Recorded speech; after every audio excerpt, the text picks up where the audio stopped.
म्हणजे महाराष्ट्रात असा बैल सोडला नाही की बाबा त्यानं फोन केला नाही. सगळ्यांना बाहेरनं पळत नाही, आतनं लागतोय खोंड, मापाचं पळतोय, मोरच्या रानाला पळेल काय, सगळ्यांनी जे त्यानं ह्यानं कारणं सांगितली.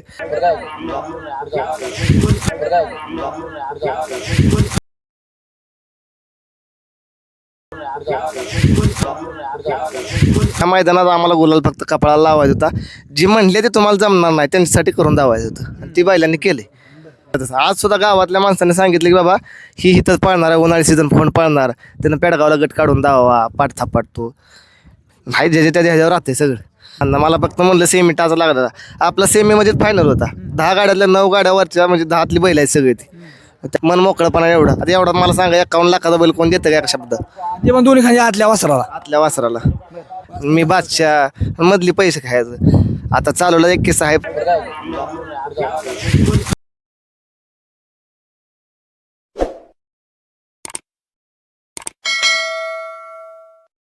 तर मित्रांनो, पेडगावचं मैदान आणि सोन्या ड्रायव्हर यांचं वासरू मित्रांनो, ह्या वासासारखं वासरू मार्क मला वाटतंय नाही कुठं.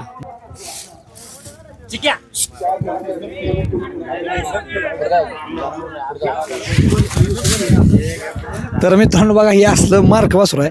आणि आज पाचवडकरांच्या हरण्या अण्णा शेठच्या बैलावर हरण्याबरोबर राहिलं वासरू मित्रांनो. वासरू या की सोना ड्रायव्हर. तर काय काय सांगचाल, कुठनं घेतलं वासरू? वासरू खरसुंडीच्या बाजारातून घेतलेलं वासरू. इकडे या साईडला खरसुंडीच्या बाजारात आणलं वासरू. बबन दादा खरसुंडीतनं बैल घेतली ती. मित्रांनो, चालू सीझनचा सगळ्यात टॉपचा ड्रायव्हर अंधारातला म्हटलं ना तर सोन्या ड्रायव्हर भिकवडीचा. आता अनेक लोकांना वाटेल की अनेक ड्रायव्हरांना उजेडात आणलं त्यानंतर परत गाड्या पण आणत नाहीत, पण मी सांगतो आत्ता सगळ्यात चालू सीझनचा ड्रायव्हर टॉपचा म्हणलं तर सोन्या ड्रायव्हर. काय सांगचाल ड्रायव्हरशी? ड्रायव्हरचंच वासरू आहे. ड्रायव्हर एकनिष्ठ ड्रायव्हर घरचंच वासरू आहे त्यांचं. घरचं वासरू आहे मित्रांनो. आणि मला वाटते सर्वसामान्यांना कोणी पण सांगू द्या की गाडी हाणा म्हणून, तर कुणालाच नाही म्हणणार नाही असा ड्रायव्हर. आणि त्यामुळेच मी म्हणतो एवढी वस्तू चांगली कार्याला लागली. होय, आता वासरू घेतल्यापासून काय त्यानं काय नाराज केलं नाही आपल्याला कधी. हे 11-12 मैदान आहे, त्यात हे 9वा गुलाला. 12 मैदान त्यातलं मला वाटते 9वा गुलाल. मग 3च मैदान फेल गेली. आमच्या चुकीमुळे, बैलाच चुकीमुळे. आमच्याकडे कुठे सुट्टीला प्रॉब्लेम झाला असेल, काय झालं पब्लिकला आलं, ती चुकी नाही, त्याच्या चुकीनं मार खाल्ला नाही. पब्लिकनं पळते का? नाही, दोन्ही खांदे आतनं पळते. ती सलगरातनं घेतलं आपण, त्यामुळं हेच आहे आतनं पळतो. पण आजचं नियोजन अण्णा शेटचं कसं हरण्याबरोबर झालं कसं काय? अण्णा शेटच्या पेडगाव मैदानासाठी मला वाटतं कमीत कमी एक 50-60 फोन केले सगळ्यांनी. म्हणजे महाराष्ट्रात असा बैल सोडला नाही की बाबा त्यानं फोन केला नाही. सगळ्यांना बाहेरनं पळत नाही, आतनं लागतोय खोंड, मापाचं पळतोय, मोरच्या रानाला पळेल काय, सगळ्यांनी जे त्यानं ह्यानं कारणं सांगितली. नंतर माझ्या डोक्यात आला की अण्णाला फोन करावा आहे. अण्णाने मी एका शब्दावर म्हणले, सोन्या तुझा खोंड आहे, चिट्टा टाक, मी येतो बैल घेऊन. म्हणजे अण्णासारखा माणूस ह्या क्षेत्रात नाहीच थोडक्यात. अण्णा शेट म्हणजे मित्रांनो आज मला वाटतं 51 लाखाचा बैल आहे त्यांचा. किती लाखाची खरेदी? 51 लाखाची खरेदी आहे ती. एक माणूस एवढा मोठा बैल एका शब्दात भेटणं म्हणजे आम्हाला वाटलं नव्हतं बाबा एका शब्दात होय म्हणते. आणि मोकळ्या मनाने दिला म्हणून तर राहिले. जे मोकळ्या मनात पैर होतात तीच राहतात. आता लय पैर नियोजनाचं भाष्य थोडक्यात लय झाले तर, पण नाही ज्यांच्यासारखं मन नाही कोणाचं. आता माझा एक शब्द आहे मित्रांनो, तुम्ही नियोजन ज्यांना वाटतं ना मी लय नियोजनाचा बादशाह आहे, त्यानं ना जो बैल रेग्युलर पोहतो ना त्याचा पायऱ्या करून गुलाल करून दाखवा. बघ, जो बैल पोहतो त्याचं नियोजन केलं कोणी पण. अंधारातले बैल घरी घालून तुम्ही नियोजन करा, गुलाल करा, त्याला खरा नियोजनाचा बादशाह म्हणायचं. उगाच वरच्या शेंड्यातले नियोजन करायचे, मी बादशाह मधली पैसे खायचं. आता चालवला एक किस्सा आहे, ते झालं सोडून. पण चाललं सगळं नियोजनाचा बादशाह हेच विषय होतोय. जे खऱ्या अर्थानं करतोय मन मोकळ्या, पण तिथं गाड्या राहते त्या. मित्रांनो, वासराचं जर तुम्ही बघितलं की पहिल्यांदा जर म्हणजे वासराची जर मूर्ती बघितली तर एक वेगळं पण आहे वासरात. आणि मला वाटतं ह्याच्यासारखं मार्क वासरू कुठं नाही.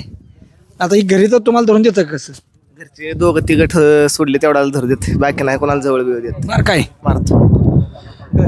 आता कसं अण्णा शेट म्हणजे आता राहिला अण्णा शेटचा विषय मित्रांनो.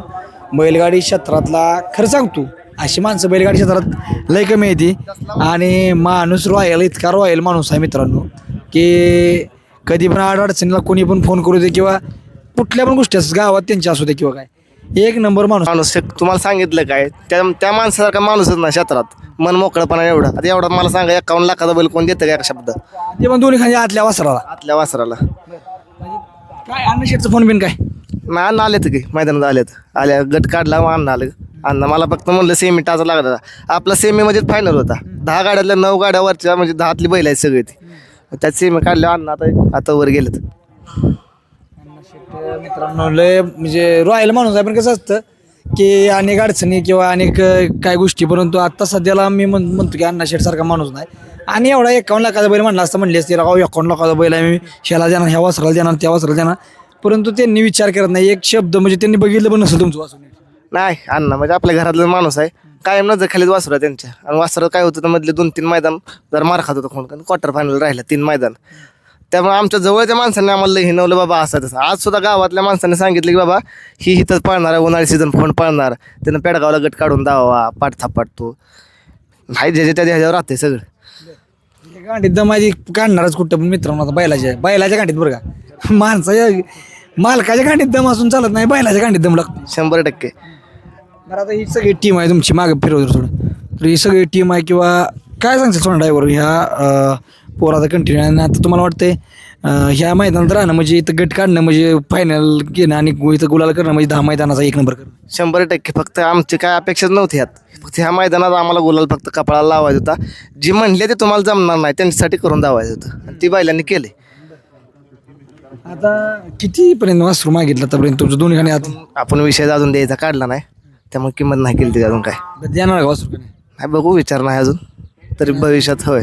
पण अनेक लोकांना वाटत होतं वासरू पळते का नाही, दरसोड करते. कारण वासरू सलगर असल्यामुळे जरा कसं आहे खाली जाताना बी लाता बेता मारते त्यामुळं भेटते ती माणसं सगळी.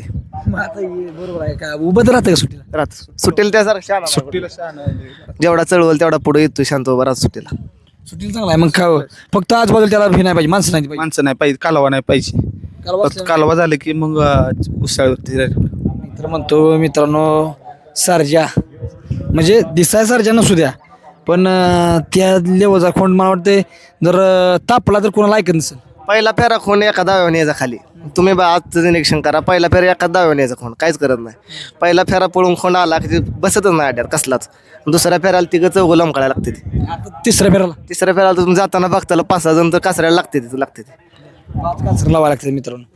तर सोन्या ड्रायव्हर विषयी मित्रांनो बोलायचं राहिलं. आता सोन्या ड्रायव्हर मित्र म्हणतो या बैलगाडी क्षेत्राचा सगळ्यात टॉपचा ड्रायव्हर मी म्हणेन. कारण कसं असतं आता अनेक ड्रायव्हर आहेत पण सोन्या ड्रायव्हरसारखा ड्रायव्हरच नाही. मी म्हणतो जीवाची बाजी लावणारा माणूस कधी विचार करणार नाही, बैलाचा विचार करणार, स्वतःचा विचार करणार नाही. आणि गाडी हाणताना पण त्यांचं जर हात बघितलं मित्रांनो तर 1 नंबरचा ड्रायव्हर सोन्या ड्रायव्हर. धन्यवाद.